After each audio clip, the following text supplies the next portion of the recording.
Welcome to daily fact current affair class and आज हम discuss करेंगे 26 सितंबर से लेकर 30 सितंबर 2024 के इंपॉर्टेंट करंट अफेयर। हमारा जो मेन टारगेट रहेगा वो क्विक रिवीजन के अंडर जो है वो हम करंट अफेयर को कवर करेंगे, जिसमें हम सोर्सेज को फॉलो कर रहे हैं न्यूज़पेपर्स और गवर्नमेंट साइट्स।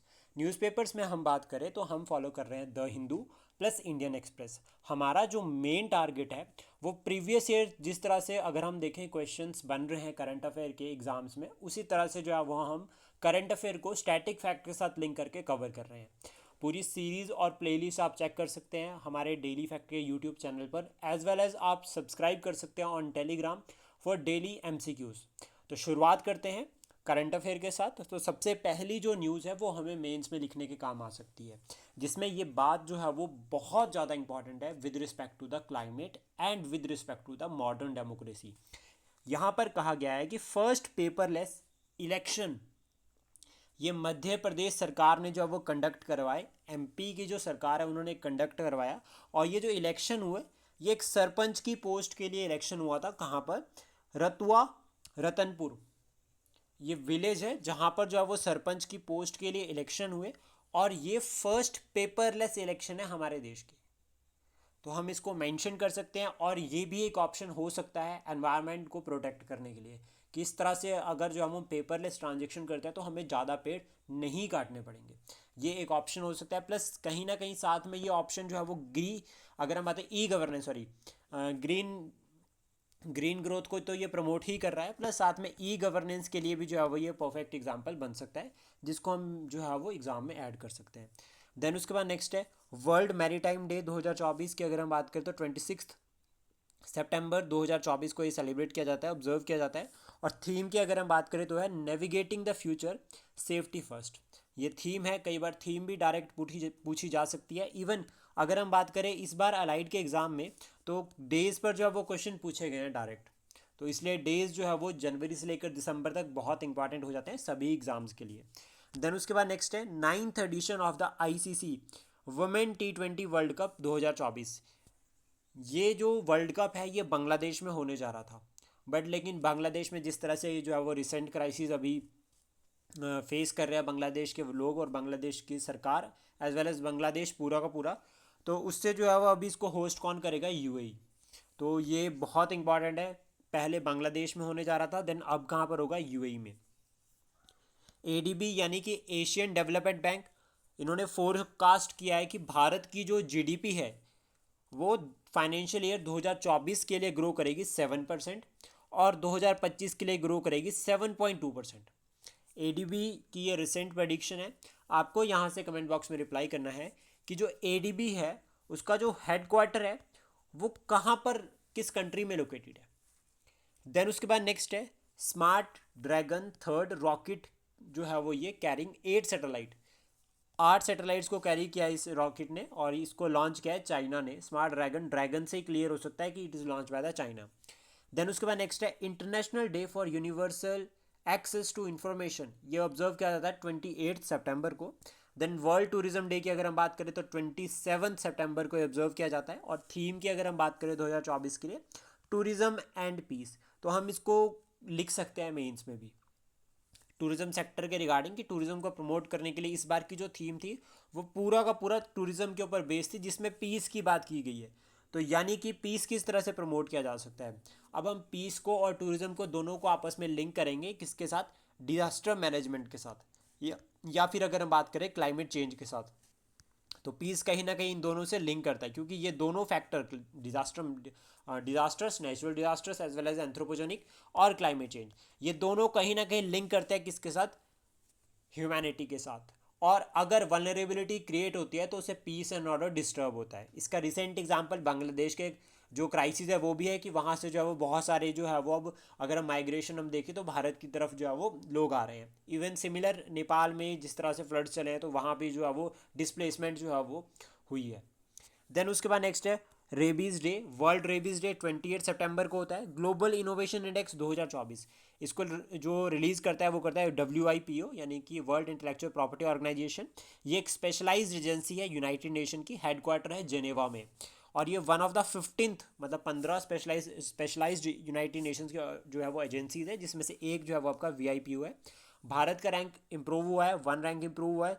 2023 में 40 था और 2024 में जो है वो 39 रैंक है भारत का। इसमें बहुत अच्छी इंप्रूवमेंट जो है वो देखी गई है, क्योंकि 2015 में जो हमारा रैंक था वो था 81st। देन उसके बाद नेक्स्ट है 7th edition of the global aerospace summit, ये अबू धाबी में हुआ है रिसेंट में अभी। वर्ल्ड टेलीकम्युनिकेशन स्टैंडर्डाइजेशन असेंबली 2024, इसको होस्ट करेगा भारत।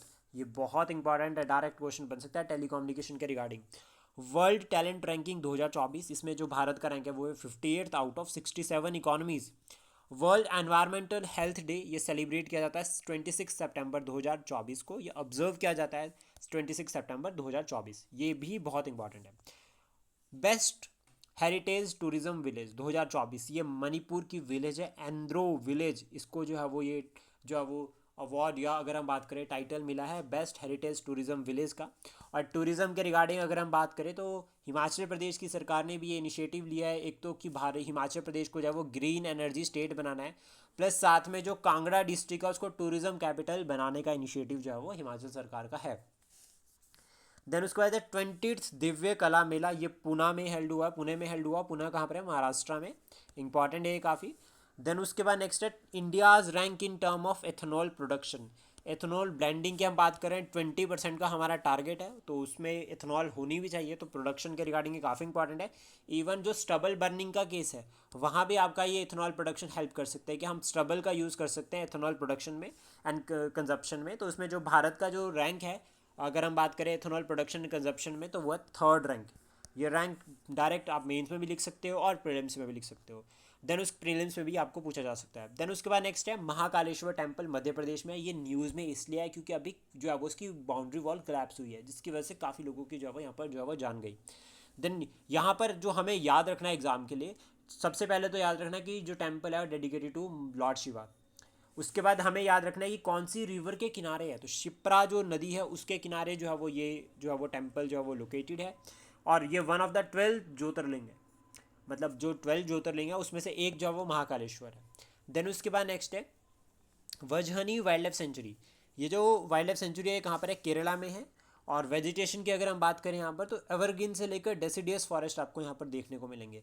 अब यहाँ पर एक कंसेप्ट आता है एवरग्रीन का, तो ये क्यों आता है? क्योंकि ये आगे वेस्टर्न घाट, और वेस्टर्न घाट का जो ये वाला रीजन है यहाँ पर लगातार बारिश होती है, जिसकी वजह से यहाँ पर आपको एवरग्रीन फॉरेस्ट मिलेगी। और वेस्टर्न घाट जो है वो टोटल 4 जो है वो बायोडाइवर्सिटी हॉटस्पॉट है, उसमें से एक जो है वो वेस्टर्न घाट है। बाकी 3 का आंसर जो है वो आप कमेंट बॉक्स में बताएंगे कि जो 3 अदर जो आपके बायोडाइवर्सिटी हॉटस्पॉट हैं भारत में वो कौन कौन से हैं।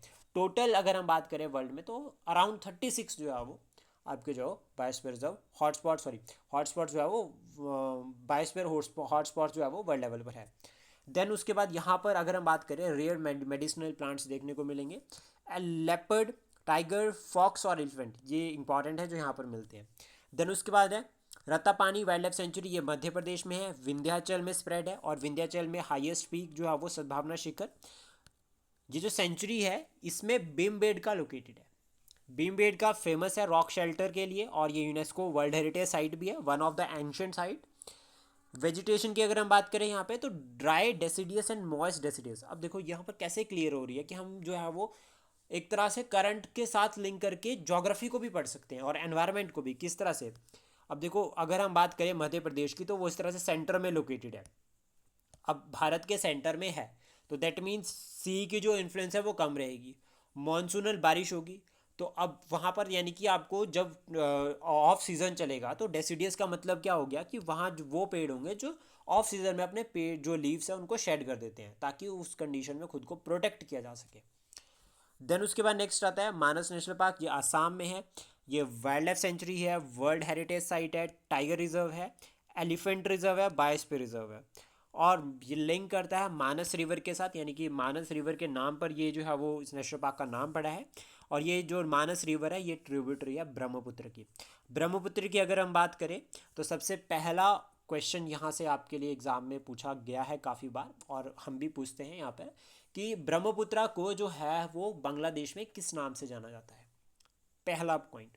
सेकंड पॉइंट ये है कि ब्रह्मपुत्र पर एक आइलैंड है, वर्ल्ड का लार्जेस्ट इनलाइन आइलैंड है वो, उसका उस आइलैंड का नाम क्या है वो भी आप कमेंट बॉक्स में बताएंगे।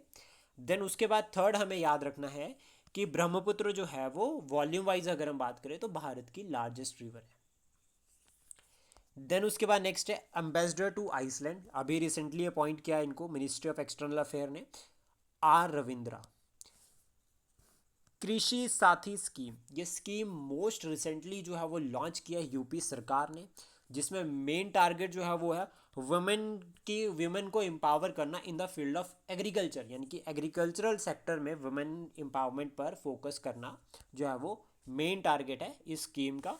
और इस स्कीम से जो है वो मिलती जुलती स्कीम एक तो लखपति दीदी हो गई, देन उसके बाद ड्रोन दीदी हो गया, तो ये दोनों इनिशिएटिव भी जो है वो कहीं ना कहीं एग्रीकल्चर और वुमेन एम्पावरमेंट से लिंक करते हैं। देन उसके बाद नेक्स्ट है वर्ल्ड हर्ट डे, ये होता है 29 सितंबर को। इंटरनेशनल ट्रांसलेशन डे ये होता है 30 सितंबर को। यूनाइटेड नेशंस की अगर हम बात करें वो बहुत इंपॉर्टेंट है, अभी future of the summit recently हुआ है जिसको हमारे प्राइम मिनिस्टर ने एड्रेस किया, और उन्होंने वहाँ पर कहा कि अगर हमें एक साथ ग्रो करना है तो हमें वॉर नहीं, हमें कोलैबोरेशन की तरफ फोकस करना चाहिए। हमें वॉर नहीं चाहिए, हमें वर्ल्ड पीस चाहिए। अगर हमें ह्यूमन वैल्यूज़ को प्रमोट करना है तो उसके लिए हमें जो है वो रिफॉर्म्स करने पड़ेंगे इंटरनेशनल इंस्टीट्यूशंस में with respect to the modern demands. तो ये जो है वो हमारे प्राइम मिनिस्टर जी ने कहा अपनी स्पीच में। और यूनाइटेड नेशंस की अगर हम बात करें तो 80th एनिवर्सरी जो है वो 2025 में होगी, जिसके रिगार्डिंग जो G4 कंट्रीज़ है, इंडिया, ब्राज़ील, जापान और जर्मनी, ये चार जो है वो G4 कंट्रीज़ है, मोस्ट डेवलपिंग कंट्रीज़ है। इन्होंने ये कहा है कि जो परमानेंट 5 मेंबर्स है जिनको P5 भी कहा गया है, उसमें जो है वो अभी रिफॉर्म्स करो और उनको बढ़ाओ, और हर एक कॉन्टिनेंट के अकॉर्डिंग जो है वो वहाँ पर प्रपोर्शन जो है वो परमानेंट P5 में होना चाहिए और सीट्स को एक्सपैंड करना चाहिए। तो ये चारों के चारों जो कंट्रीज़ हैं वो कहीं ना कहीं फोकस करती है, एक दूसरे को सपोर्ट करती है यूएनएससी के रिफॉर्म्स के लिए और मेंबरशिप के लिए परमानेंट। G4 में Brazil, Germany, India, Japan include होते हैं। 2004 में एक ग्रुप क्रिएट किया गया था, मेन फोकस जो है वो यूनाइटेड नेशन सिक्योरिटी काउंसिल में रिफॉर्म्स का है। देन उसके बाद एक क्वेश्चन है आपके लिए रिगार्डिंग द यूनाइटेड नेशन, इसका आंसर आप कमेंट बॉक्स में कर सकते हैं। और ये 2009 में यूपीएससी में ऑलरेडी पूछा भी गया है। The Security Council of United Nations consists of 5 permanent members, and the remaining 10 permanent members are elected by the General Assembly for a term of, कि जो 10 मेंबर्स यानी कि 5 तो परमानेंट हो गए प्लस 10 जो है वो नॉन परमानेंट मेंबर होते हैं, तो इसमें से कितने साल के लिए जो वो इलेक्ट होते हैं, इसका आंसर आप कमेंट बॉक्स में कर सकते हैं।